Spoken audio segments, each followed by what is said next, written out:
আসসালামু আলাইকুম। Channel I কৃষি সংবাদে আমন্ত্রণ জানাচ্ছি আমি রিদিতা রেজা। দর্শক, এখনকার এই সংবাদ আয়োজন একই সঙ্গে চ্যানেল আই এর ইউটিউব চ্যানেল এবং চ্যানেল আই এর ওটিটি প্ল্যাটফর্ম আই স্ক্রিনে লাইভ স্ট্রিম হচ্ছে। যশোরে এবার কাঁচামরিচ চাষ করে ক্ষতির মুখে পড়েছেন চাষিরা। অনাবৃষ্টিতে বিঘার পর বিঘা জমির ফসল নষ্ট হয়েছে। কৃষি বিভাগ বলছে প্রতিকূল আবহাওয়া কাটিয়ে উঠতে পারলে সমস্যার সমাধান হবে। যশোর থেকে আকরামুজ্জামানের পাঠানো তথ্য ভিডিওচিত্র রাজীব আহমেদের রিপোর্ট। চলতি বছর শুধুমাত্র জেলার চৌগাছা উপজেলায় কাঁচামরিচ চাষ হয়েছে ২৭০ হেক্টর জমিতে। অনাবৃষ্টি ও প্রচুর তাপদাহের কারণে এ ক্ষতি হয়েছে বলে বলছেন চাষিরা। প্রতিদিন প্রচুর পরিমাণ কীটনাশক সার প্রয়োগ করেও কোনো লাভ হচ্ছে না।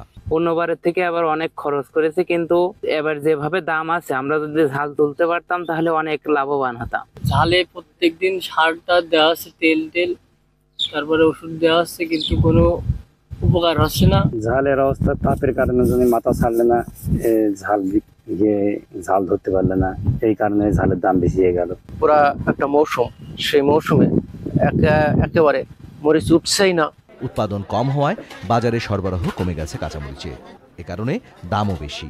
খেতে ঝাল নেই, ঝাল নষ্ট হয়ে গেছে কৃষকের, সেইভাবে আমরা অল্প অল্প কিনছি, অল্প অল্প পাচ্ছি, এই কারণে ঝালের দাম বেশি।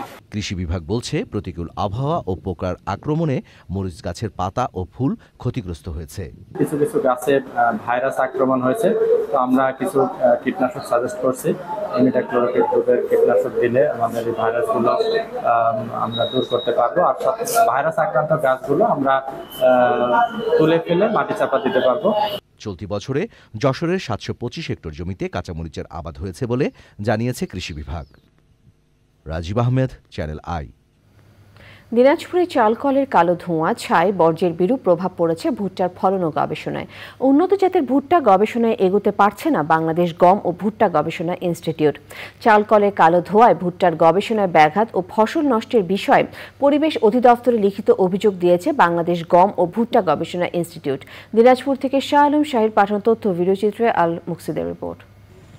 উঠছে কালো ধোঁয়া, ধোঁয়ার সাথে উঠছে চালকলের ছাই। ছাইয়ের ঘন আস্তরণ পড়ে সবুজ পাতা কালো হয়ে পড়েছে।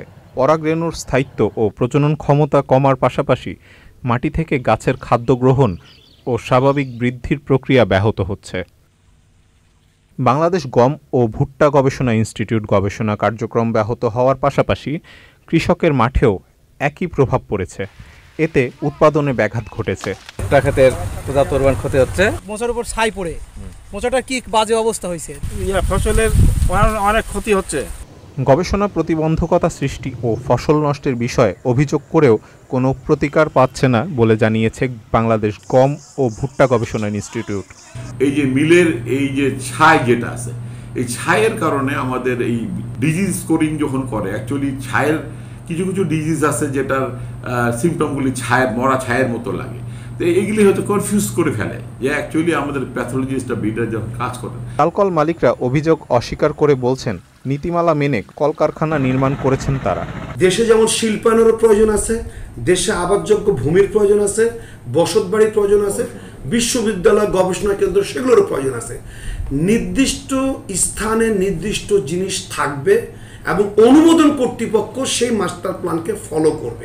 দিনাজপুর পরিবেশ অধিদপ্তর বলেছে বিষয়টি খতিয়ে দেখে আইন অনুযায়ী ব্যবস্থা নেওয়া হবে। শুরুতেই রাইস মিলটা আমাদের উল্টা পাশে অবস্থিত, অপোজিট পাশে, তাদের আমরা নোটিশ দিয়েছি। নোটিশের পরিপ্রেক্ষিতে রাইস মিল মালিক উনি ইতিমধ্যেই একটা শক্তিশালী সাইক্লোন সিস্টেম, যেটা খুব ইফেক্টিভ, এরকম স্থাপন করেছেন। আমরা দেখে এসেছি এই সাইক্লোন সবসময় চালু থাকলে ওনাদের এই ছাইটা আর উঠবে না আশা করি।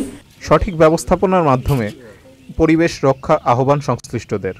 তা না হলে দিনাজপুরের ফসল উৎপাদনে বড় ধরনের ব্যাঘাত ঘটার আশঙ্কা তাদের। আল মুকসিদ, চ্যানেল আই। চ্যানেল আই কৃষি সংবাদের আজকের আয়োজনে পর্যন্ত। ধন্যবাদ।